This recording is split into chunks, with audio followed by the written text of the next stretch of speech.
नमस्कार मित्रांनो, स्वागत आहे तुमचं फन फिल्मी Marathi presents great Marathi films या सिरीजमध्ये। या सिरीजमध्ये आपण मराठीतले नावाजलेले क्रिटिकली ॲक्लेम्ड मस्ट वॉच मराठी चित्रपटांबद्दल बोलणार आहोत। तर सुरू करूया या भागाला। जर तुम्ही आधीचे एपिसोड बघितले नसतील तर ते नक्की बघा। आजच्या एपिसोडमध्ये आपण बोलणार आहोत माफीचा साक्षीदार या चित्रपटाबद्दल।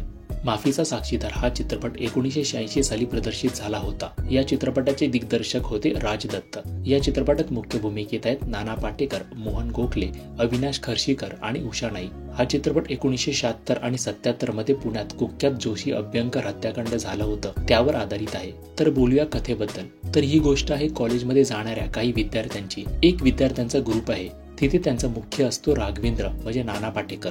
तो जसं बोलेल तसंच त्या ग्रुपमधले मित्र त्याप्रमाणे वागायला तयार असतात। राघवेंद्र हा विक्षिप्त रागीट स्वभावाचा असतो। त्याला पैशाची चटक असते, म्हणून तो मित्रांच्या मदतीने पुण्यातल्या काही श्रीमंत व्यावसायिकांना लुटण्याचा डाव आखतो।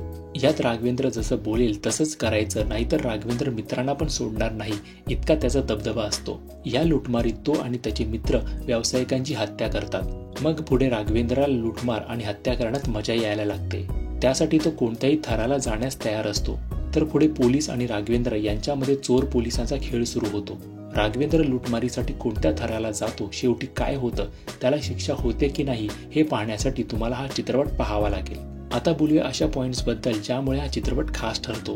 पहिलं तर अभिनय। नाना पाटेकर यांचा चेहरा आणि डोळेच सांगतात की तो किती विक्षिप्त आणि धोकादायक आहे ते। त्यांचं हसणं किती किळसवाणं वाटतं। काही सीन्समध्ये तर लोकांना मरताना बघून जो आनंद त्यांच्या चेहऱ्यावर असतो हे पाहूनच राघवेंद्र या पात्राबद्दल संताप येतो। दुसरं तर डार्क आणि व्हायलेन्स दाखवणारे कमी चित्रपट मराठीत बनतात, त्यामध्ये हा चित्रपट ह्याच्या रॉ आणि रस्टिक ट्रीटमेंटसाठी वेगळा ठरतो। तिसरी गोष्ट म्हणजे यात जो माफीचा साक्षीदार आहे त्याची मानसिकता काय असू शकते, त्याच्यावर किती परिणाम होत असेल हे दाखवण्यात दिग्दर्शक यशस्वी झाले आहेत। तर मराठीतला हिंसा, गुन्हेगारांची मानसिकता दाखवणारा हा चित्रपट बघायचा असेल तर नक्की बघा।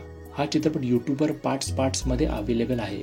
तिथे तुम्ही तो विनाशुल्क पाहू शकता। त्याची लिंक आम्ही डिस्क्रिप्शनमध्ये नक्की देऊ। तर या भागात इतकंच, भेटू पुढच्या भागात। तोपर्यंत तुमच्या प्रतिक्रिया कमेंट बॉक्समध्ये नक्की कळवा। चॅनलचे अन्य व्हिडिओज नक्की बघा आणि चॅनलला सबस्क्राईब केलं नसेल तर नक्की करा। थँक्यू।